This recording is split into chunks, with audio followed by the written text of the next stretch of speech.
make sure we do, so this, you talked about region, and you've heard Drew talk about some of the unique elements in his region. We talked about some of the challenges in his region. We talked about some of the historical and systemic issues that we're working with. We've also talked about downtown, some of the issues around language differences and so on.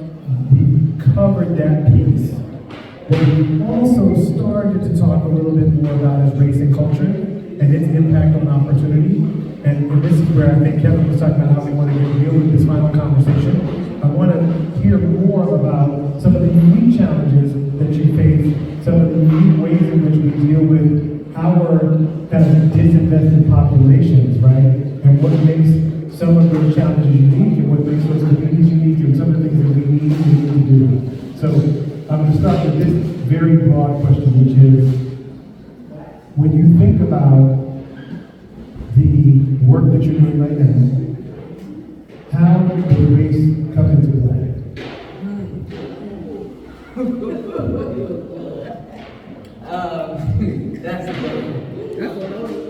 That's a lovely one. Race comes into place because I work in homelessness primarily. And in that sector, we are the top. I'm trying to be politically correct because it's real talk, but it ain't real talk. It's different. No, it's real talk. It's real talk. We'll edit everything out that doesn't sound good. Okay. So unapologetically, I'm gonna tell you that we don't get the resources that we need to service Black and brown individuals. Okay? The money doesn't come to us to do it. The vouchers don't come to us to do it. The work source does not come to us to do it. And when I say I represent homelessness, that means I represent reentry. TAG, which is the youth, seniors, veterans, families, individuals, LGBTQ. So see, I haven't missed any population demographically. And I represent them in all ways, and we do not get the resources for our people. Now, I can send them to other spas, and they can get grade A service. But in spa 6, I have to turn them away. Like right now, we have no funding to house seniors. We won't get our contract executed until October, November, even though our fiscal year closed June 30th. Okay? So all the people that are experiencing homelessness right now, or their utilities need to be paid right now, I have to tell them, oh, I'm sorry, my funding won't be here until October, November. So you're shut off today. You're in the dark until I can come back and get you in October and November. And I can't even refer you to a different spot to handle you because now it's been mandated that wherever you started, that is where your resources are. Okay? It has been changed that if it's not loss of funding, I can't send you to a different bed. It has to be loss of funding in order for you to get paid. So that's why a lot of our people choose not to go inside of a shelter because they're full. I can't send them to an independent shelter because it's not loss of funding and they don't have the money to pay for it. DPSS or public service, whatever, they're only going to give them $571. No one's accepting that. Veterans Administration tells them, well, if you don't want to come to the west side to come into our facility up here, we're not going to service you. Even when they put the new one down here in Torrance. Okay? Our vets are already traumatized. They served our country. And then we're steady telling them that you can't get service. So they feel safe and comfortable where they're landed and where they're at. So you have to make connections to bring the VA to them. But it's hard. I relocated to Compton. I don't mean to take up all you guys' time, but I relocated to Compton. Compton senior housing is expiring. Where are my seniors gonna go then? When it expires, they have no more. All senior housing is a lottery again. And if they're sitting in Compton, that means they wanna be in Compton. I can't tell them to go over here to Buckingham Road, where there's a new facility coming up, but it's a lottery. Our homeless want to be serviced in the areas where they're at. Pushing them out somewhere else is not where it's at. Homelessness has a different face. It's not always the crazy person that they want to see. I have families, I have full families that come take showers, send their kids to school. They go to work. It's not all about the person hollering and screaming. But then that's another issue because we've talked about home safe and we're putting them in permanent housing. They don't know how to live in permanent housing. They've been on the streets for so long, so then now I'm jeopardizing the people that do know how to live inside because now I do have a crazy person with a little bit of mental illness or running up and down the hallway, so now my families are scared to come outside. So we're not really touching the problem intentionally. We're steady putting Band-Aids on it.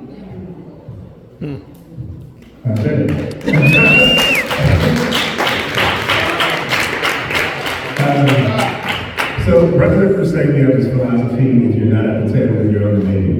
And we approach this especially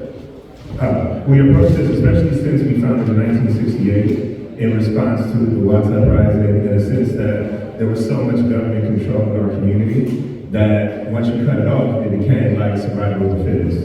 So as we move forward to 2024, it's almost like, okay, we have a lot of digital problems, but we still have a lot of analog solutions. A lot of them are still caught up within our governmental structure of waiting for funding, how are we responding to needs like now compared to 3-6 months.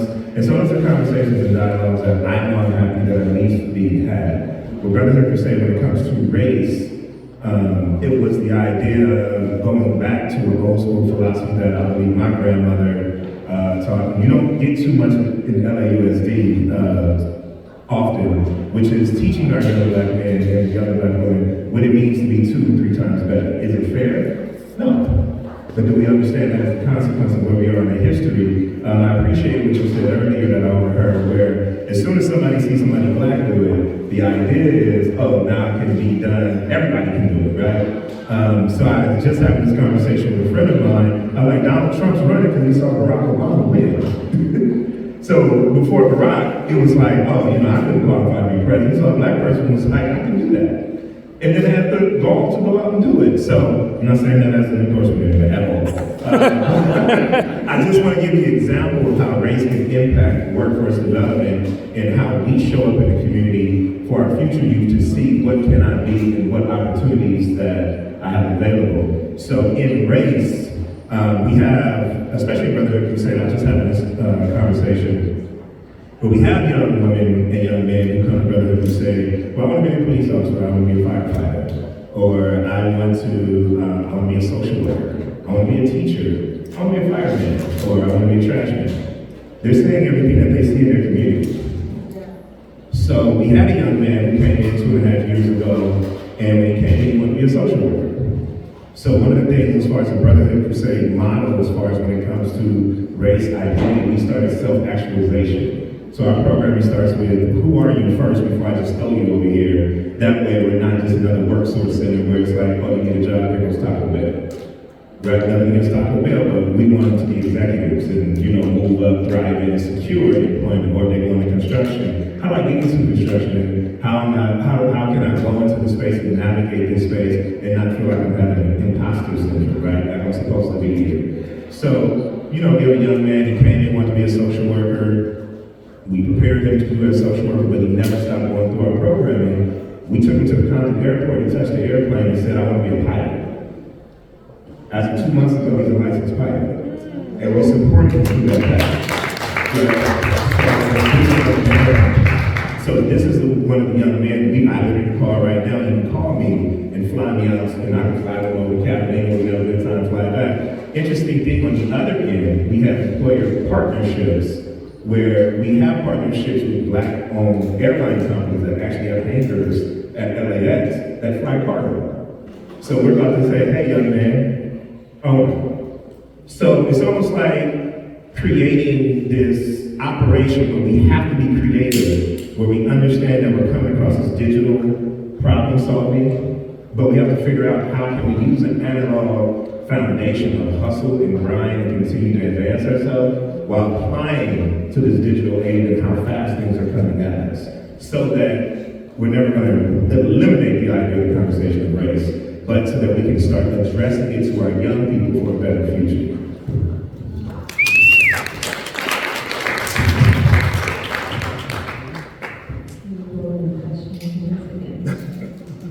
So, thinking about what you do with your organization, how does race impact the work? So we work within the LA County Information Halls and Counts. And it is well known that there's a disproportionate amount of Black and brown young people that are being incarcerated. Even for just the dumbest things. So one way that we're impacting the Black community, the brown community, we take our West Cal Career Apprenticeship Program into the halls and counts because they're in there, they can't come out. We've tried different methods of having them go to field trips outside, which I think would be very extremely impactful to bring them outside of those walls. But because we can't do that due to the restrictions of the LA County Probation, we bring the industries to them.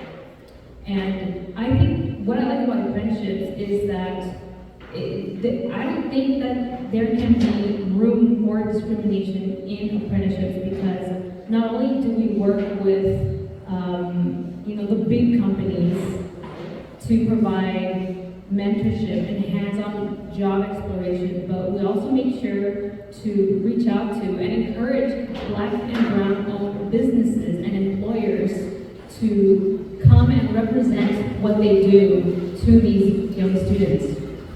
So I think something that is definitely needed for the students is they need a support network. A lot of these students, when they exit these juvenile halls and camps, they're lonely. They go back to the broken homes that they come from. They go back to the communities that kind of was the reason why they ended up in those places in the first place. So we offer mentorship, we offer the support network, and we make sure that the people that we hire to be industry representatives relate to those students inside. Because it's really hard for us to say, let's say we invite someone that is a white CEO and he grew up in a privileged area, and he goes to the halls and camps, and it's just, people of color, students of color. They go, how can I relate to you? I don't understand where you got your job because you're white. Because a lot of these kids, they say that out loud. You got your job because you're white, and they're not afraid to say it like it is. So it's important for West Cal for us to bring in, for instance, we had Jamco, Michelle Edmond. She is a Black-owned business, Maritime Foundation. They just came from Oakland down to LA yesterday. And we're talking, and she was actually on the panel yesterday, talking about the opportunities that she focuses on to the Black and brown community. We're actually inviting her to a career fair that we're having at Barry J. Nydorf. And she wants to actually help onboard these young men. A lot of these boys in our classes, they're young Black men. And we know that they are the ones that need these opportunities the most, especially because a lot of them have, tattoos. None of them, there isn't a lot of employers that are going to want to hire them because of the way they look. But we understand that they still need a chance.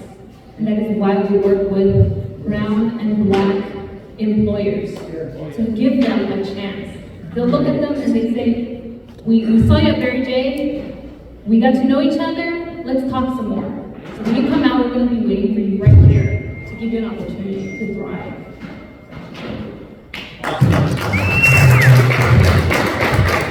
Right, so one thing that you learn here is access. right? That, when you show up coming from a certain background, sometimes that closes certain doors, and you have three people on stage, and a lot of people have doors were too, where you're just kind of like, leaning on the door, just to leave, open up a little crack so that some other people can sneak in, right? But that is a real challenge, especially, Jolena, what you just said about how people look.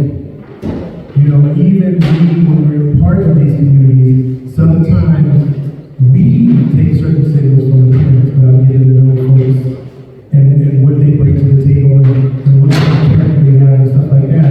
And when we step outside the community, obviously those people are dealing with a much larger population and they're making maybe more assumptions about them as soon as they walk in the door before they even open their mouth. So thank you all for doing that work. Question two, go ahead. I wanted to add, there's a young man in our program, and he is Afro-Latino, and he has tattoos on his face, and we understand that just because you have tattoos on your face doesn't mean you are a bad person. It doesn't mean doors should be closed. And I told him at the IBEW, International Brotherhood of Electrical Workers, you see a lot of people that are black and brown, they have tattoos on their faces, and they're making so much money, $80,000, $100,000 out of electricians. So we're making an effort to bring those type of people inside and say, look at him. You too can make just as much as money as he can, and it doesn't matter where you look. So just wanted to we're making tracks. My next question for you all is going to be around access, but just to put the point on this question about appearance, isn't it ironic that when it comes to culture, when I say culture, entertainment, right? Film, TV, music, dance, sports, etc., that the people that have that look are the ones who set the culture, are the ones who everybody's trying to imitate and emulate and follow, right? But then we step into the professional world, and then those people who, by the way, if they need to take a meeting in the professional world, right, that hip-hop artist or that athlete, everybody else is trying to make them feel comfortable in the professional setting.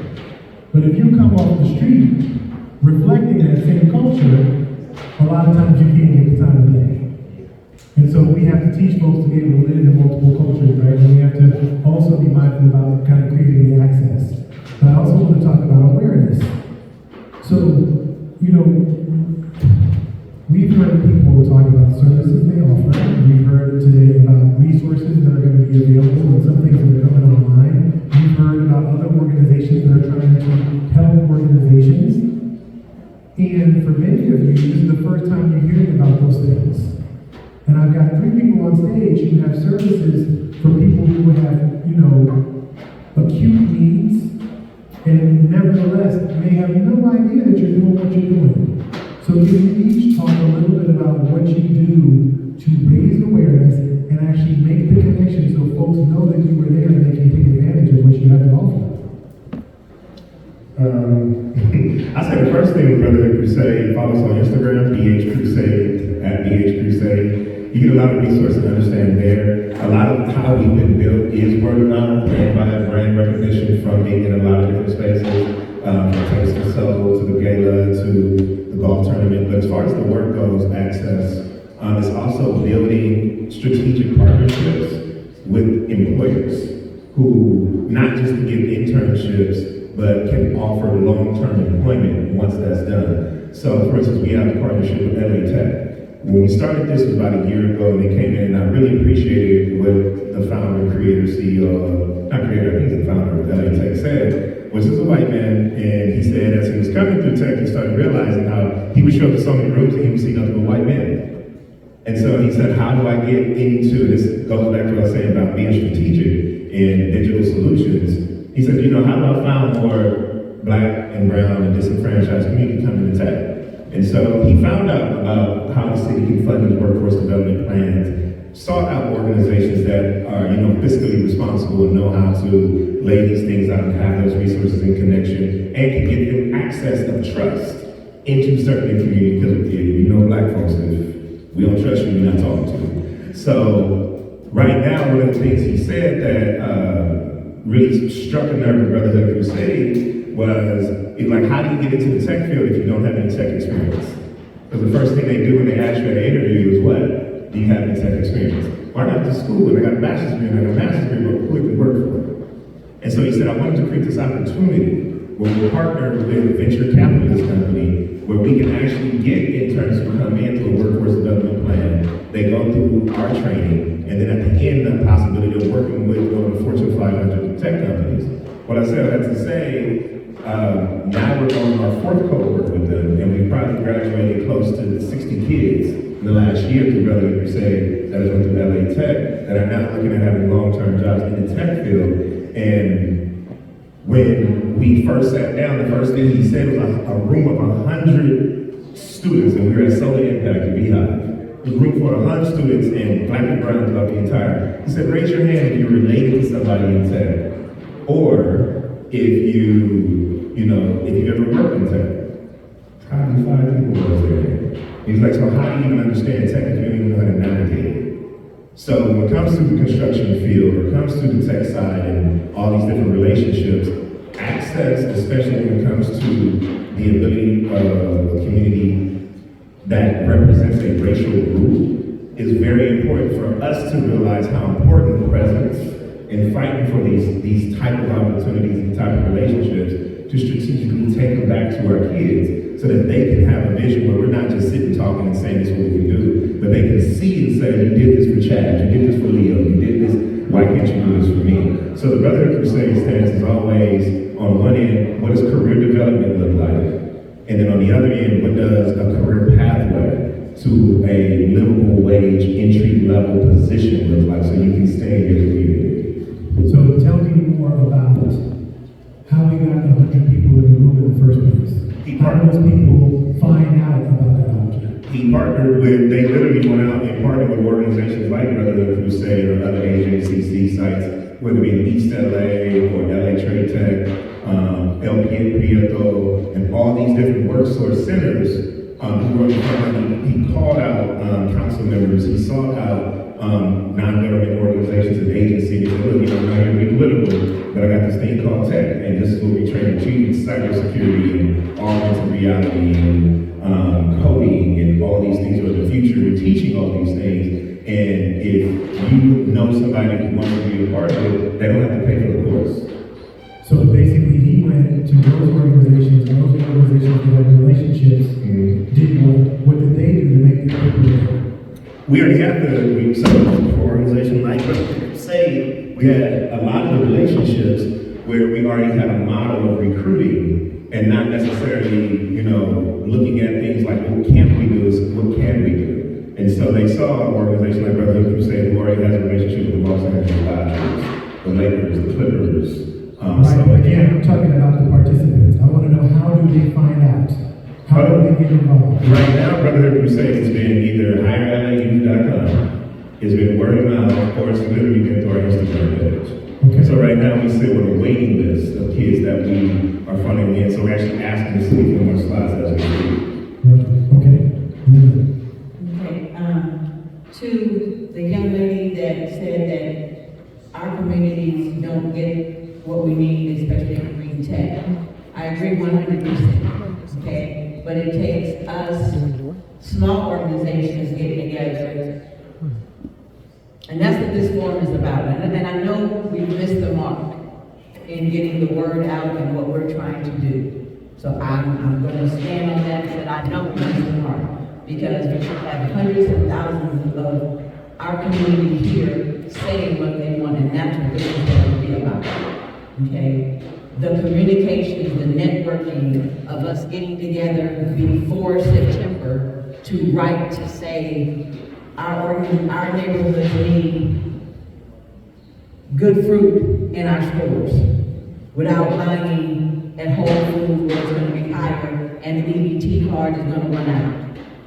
But we're not there yet, and we need to be there, but we're not there. And that is our problem, like you said, getting the word out. We missed the mark. The state of California gave us a deadline that we had to have this done. We rushed, they gave us the money late, they gave Kevin the money late, and expected him to do a job without all the proper tools. And that is what most of the time happens in our community. What is going on in other neighborhoods, they knew about this long, long time ago. I'm talking about a year or two. They gave it to us at the beginning of last year and said, hey, you need to do this. And then it took us so long to frame it where we were able to include our community to have a say. And that was a battle.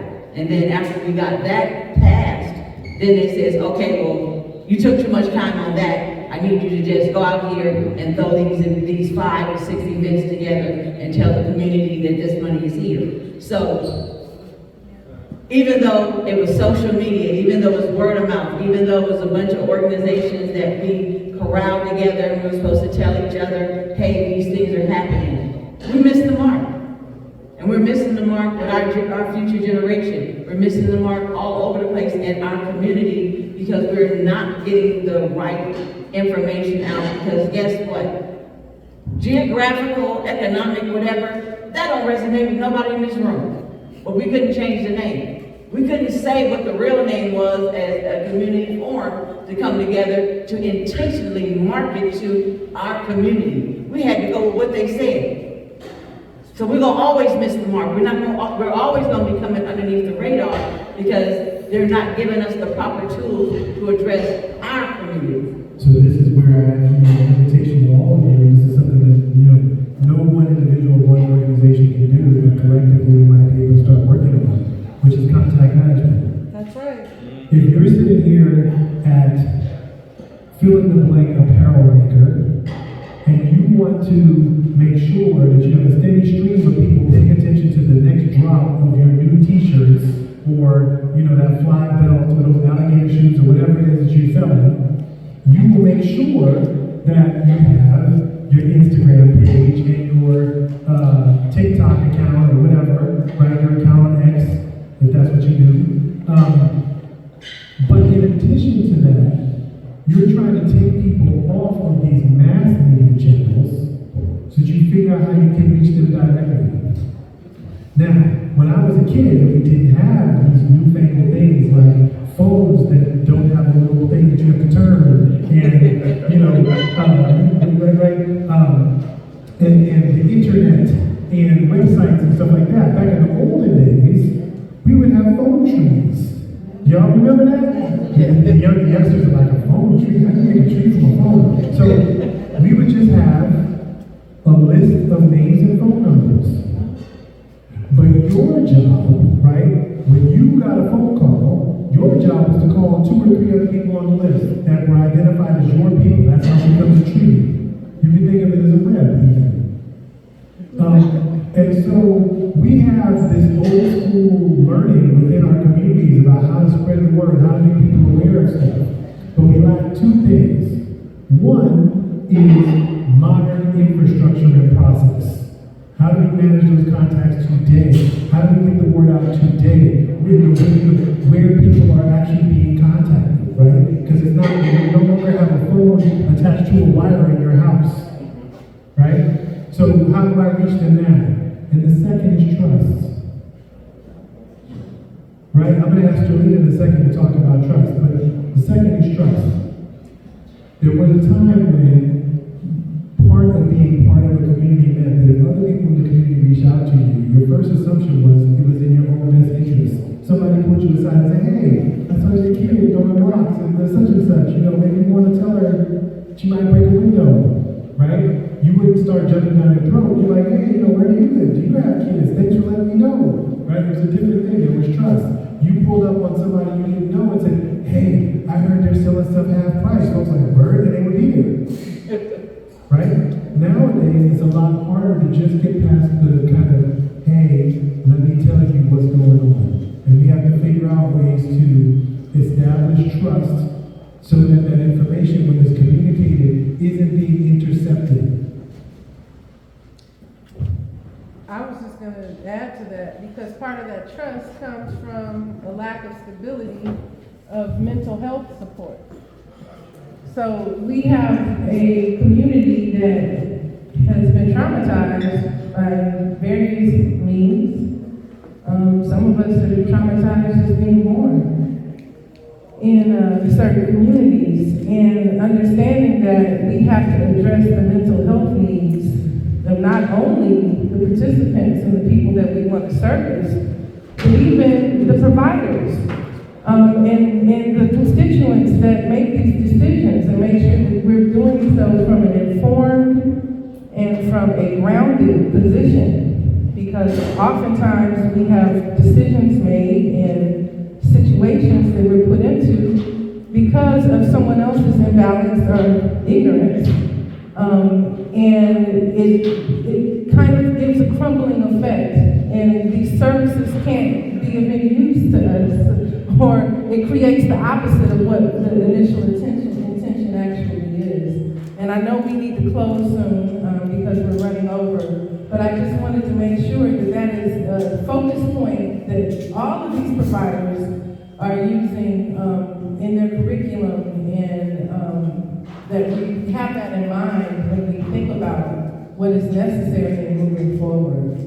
Can I ask, I want to just stay on this trust thing. Yeah. I want to get to Mr. Lena and he come down the line too.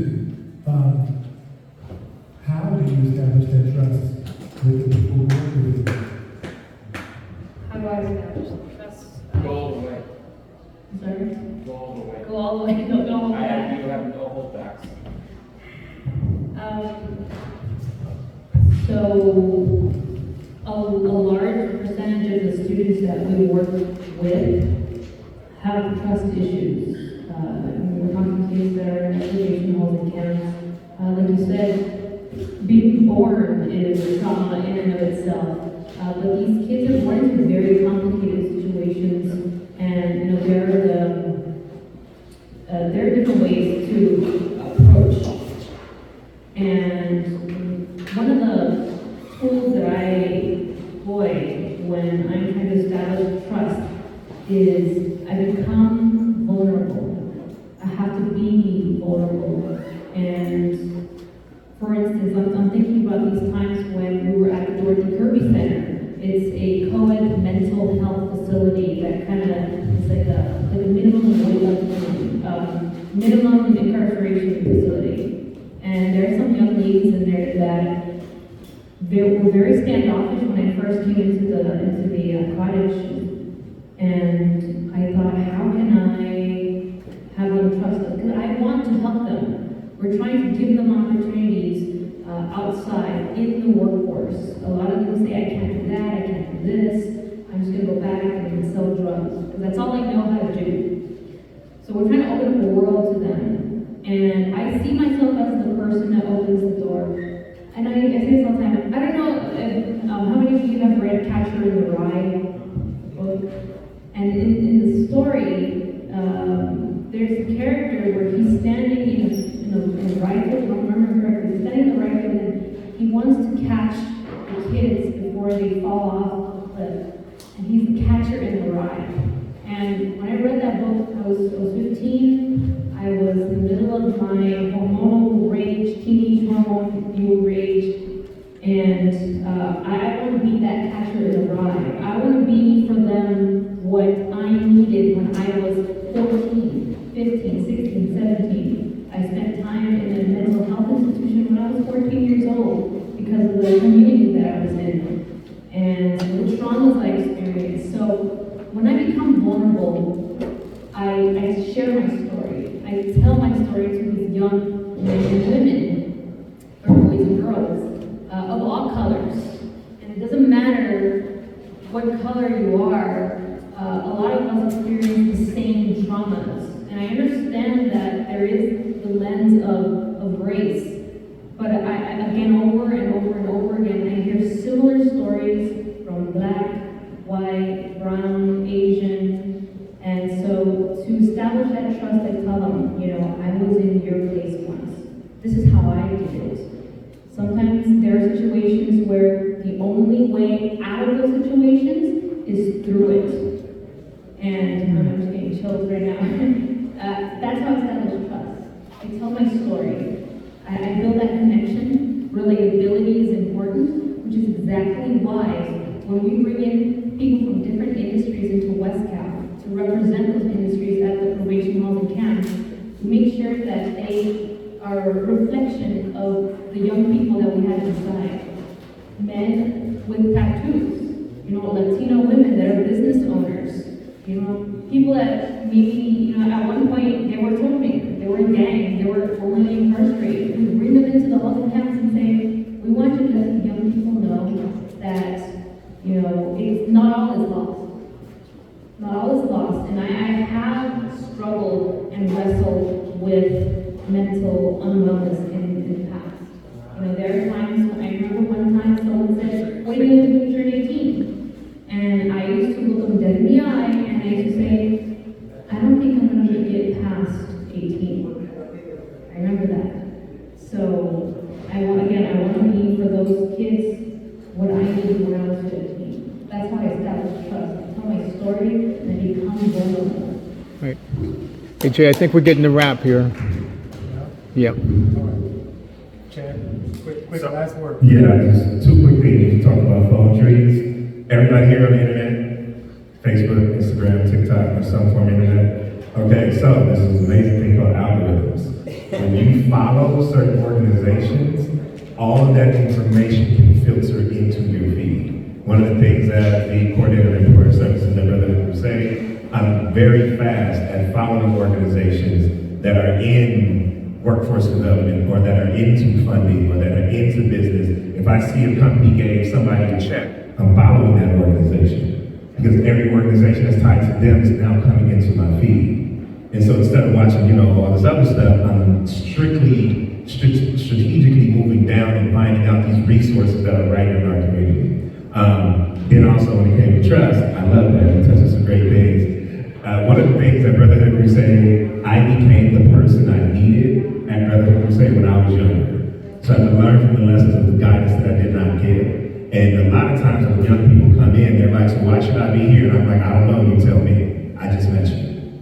I don't know what you need, I don't know what you're going through, but for some reason, how did you find out about us? What do you know about us? Because clearly you walked through our door, so I don't even know if I can trust you with the resources that we're gonna put you in, so let alone how it's a mutual thing, right? Whether it be mental health, whether it be homelessness, you've been let down somewhere along this way. So if you're here sitting in front of me, how can I be that person I needed for you right now that I needed when I was growing up, so that we can establish this relationship? Because once I take these steps towards you to provide this for you and these opportunities, I need you to trust yourself to be here. Okay. Let Linda have the last word. Yeah. Last word, Linda. The last word. So, trust is, my young people, I have to listen to them. And then I have to listen to them, and then I have to listen to them, and then I have to listen to them. And when they start trusting me that I'm not going anywhere, then they open up and they'll start telling you what they need and which direction they want to go. And that is the same thing for the veterans. I just housed a veteran. I've had him on my caseload since 2014. I've housed him 2 or 3 times, but this time he was ready to stay inside. So I get a lot of blessings that way. Trust comes in 2 forms though. Like he was saying, sometimes I'm like, I got these resources, but am I going to trust you to do what you need to do with it? Because my funders are putting me in handcuffs. So I have to do certain things with these funds. And I just can't arbitrarily give them out. And I know that I said this last night, but I want to tell you guys something. We work with a vulnerable population. And if they walk through my door, they put their pride aside, and they've said, I need help. For me to have to exploit them and take pictures and hug them and come to the line and do all that kind of stuff, I'm double traumatizing them when I'm supposed to be in a space that said, first do no harm. That's what I'm supposed to be in a space that said, first do no harm. But I am double harming you when I have to keep on taking pictures of you or have you to give me your phone number and your name and your address and come. You may not want that. You may just need to take a shower. Wow. I'm sending you through so much just to take a shower. So I'm asking that who's ever out here, when you guys do these services, let's change the way we do them. Let's tell the funders that, no, we're not gonna exploit them. We're doing what we said we wanna do for these people. That's why we're in this business. We're not in this business exactly for the money, because if it was, It's the wrong business. So we gotta leave it there. I wanna thank our hosts because we've been here over time.